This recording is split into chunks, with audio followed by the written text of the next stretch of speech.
지방은 우리 몸에서 에너지의 저장과 공급을 담당하고 있습니다. 지방은 피하지방과 내장지방으로 구분되는데요.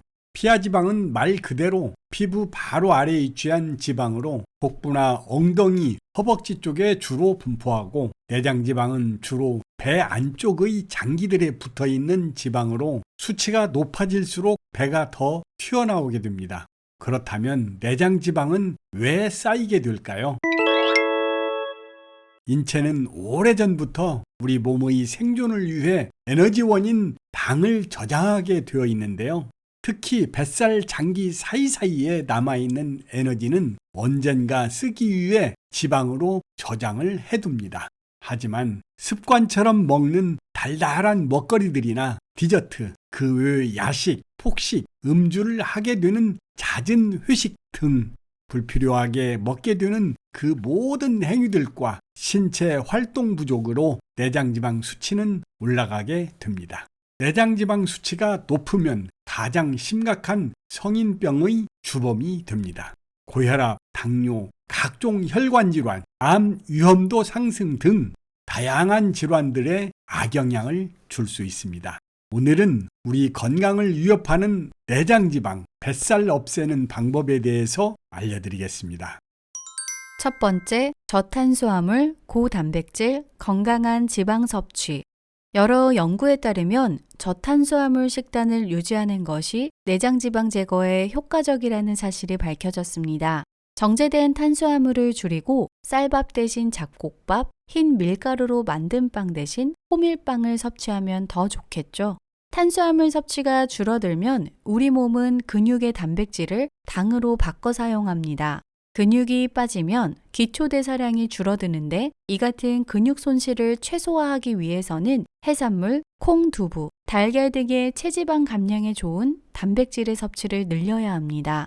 지방을 태우기 위해서는 역설적이게도 건강한 지방을 섭취해야 하는데요. 포화 지방이 아닌 오메가3와 같은 불포화 지방을 섭취해야 할 필요가 있습니다.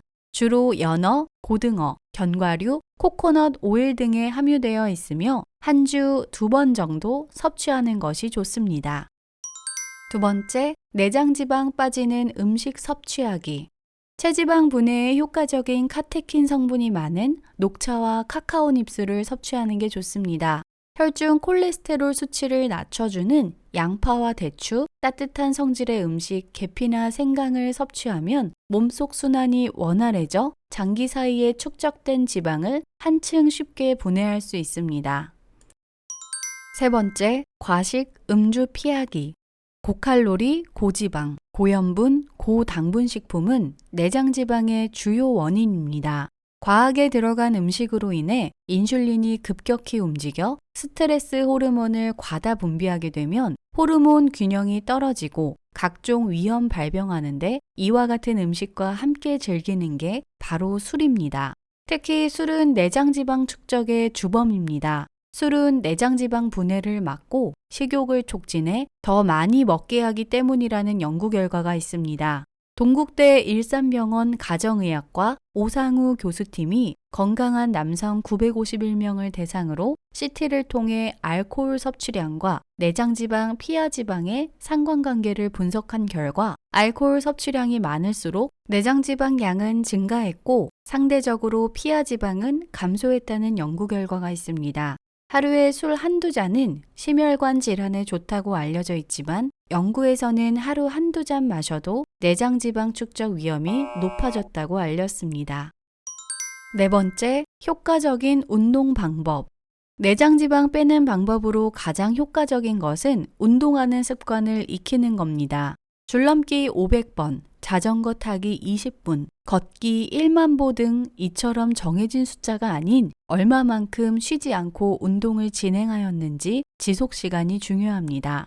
30분까지는 몸속 당분으로 운동을 하고 30분 이후부터 지방이 타기 시작하기 때문에 적어도 40분 이상의 지속적인 유산소 운동을 해야 효과가 있다는 얘기죠. 운동 후 갈증이 나면 지방을 태운 것이고, 운동 후 음식이 생각난다면 당분만 쓰고 운동 효과는 보지 못한 것입니다. 다섯 번째, 스트레스 해소. 심한 스트레스는 내장지방 축적에 중요한 역할을 합니다. 스트레스는 신진대사 및 체지방 조절 능력을 방해하고 지방을 축적하게 만드는데요. 사람의 몸은 스트레스를 받게 되면 코르티솔이라는 스트레스 호르몬을 분비하여 식욕을 촉진합니다. 특히 칼로리가 높은 음식, 탄수화물, 당 성분이 많이 들어간 달달한 음식을 찾게 되는데, 이는 내장 지방이 쌓이는 주요 원인이며 뱃살을 빼기 어렵게 만들기 때문에 평소 스트레스가 쌓이지 않도록 충분한 수면과 스트레칭, 취미 활동 등을 통해 관리하는 게 좋습니다. 이와 같이 작은 몇 가지 방법을 지킨다면 더욱 효과적으로 지방을 제거할 수 있는데요. 반갑게도 내장지방의 지방세포는 피하지방세포보다 대사작용이 활발하여 지방 분해에 민감해 살이 빠지면 제일 먼저 연소됩니다. 피하지방보다 위험하지만 일상생활 속에서 꾸준히 실천한다면 뱃속에 쌓인 지방들과 이별하고 자연스럽게 축 늘어졌던 뱃살도 실종시킬 수 있을 겁니다.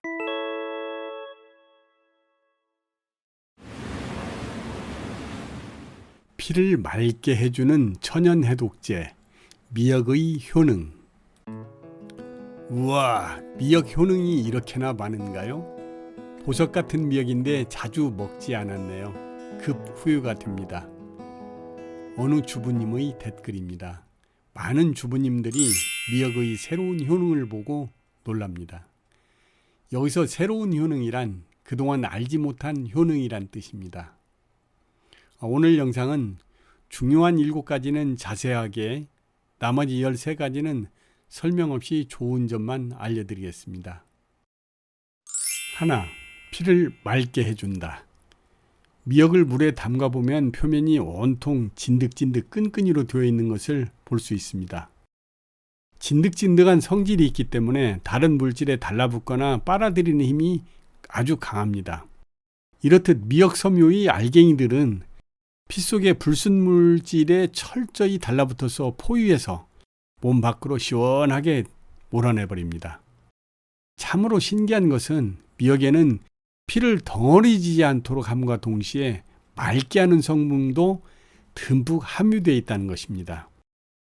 미역에는 피를 맑게 하는 성분들이 한 종류가 아니라 여러 종류가 있어서 합작해서 철저히 피를 맑게 하고 잘 순환시키기 때문에 만병을 예방하고 치료할 수 있다는 것입니다. 둘, 중금속 해독. 미역에 함유된 알긴산은 인체 내의 중금속은 물론 환경호르몬, 발암물질 등을 흡착하여 배출해 주는데 아주 효과가 있습니다. 특히 장내의 발암물질을 흡착 배출함과 동시에 장내에 유익한 균은 증식시키는 효능이 있고 대장암 예방에 아주 좋습니다. 셋, 탈모 예방.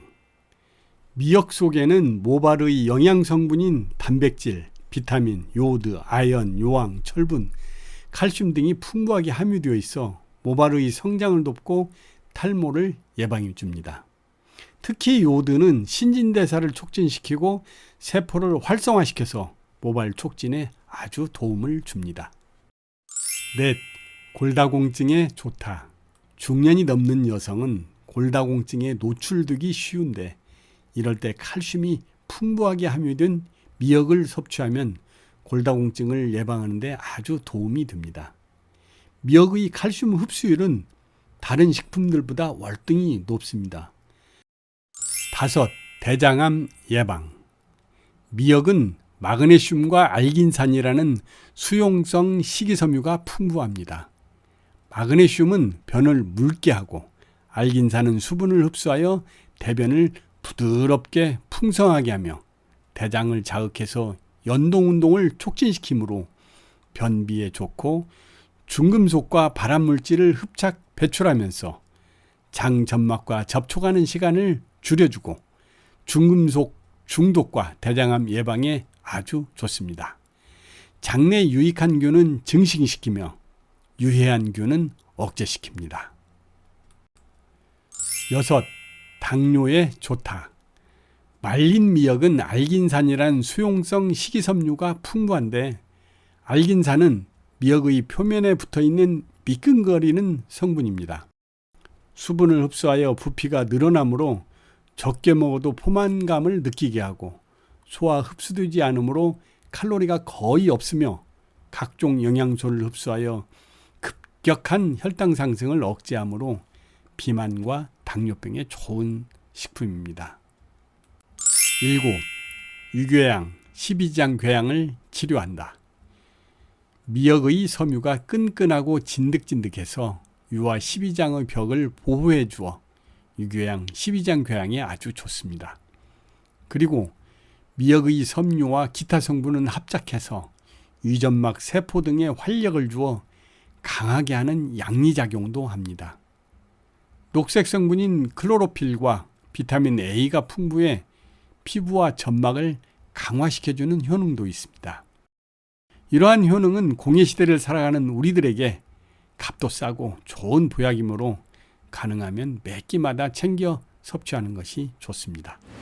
참고로 미역, 다시마 등을 가루로 만들어서 다른 반찬에 뿌려 먹으면 질리지 않게 먹을 수 있습니다.